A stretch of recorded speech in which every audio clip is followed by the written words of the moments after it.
mkawafanye kuwa wanafunzi wangu, ili kwamba ule uhai aliowatoa utangulie maisha yao, ili mauti, yule mwenye mauti aliyefungwa asiwe na nguvu juu yao. Bwana sana apewe sifa sana.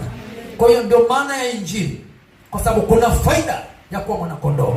Maana Yesu alitoa uhai kwa ajili ya kondoo.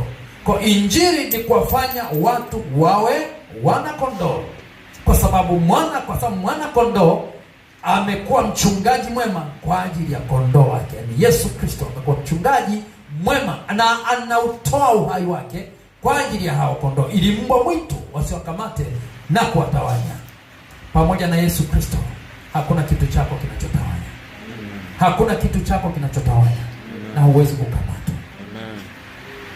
Bwana Yesu asifiwe sana. Amen. Kuna mtu anatamani kwa kondoo.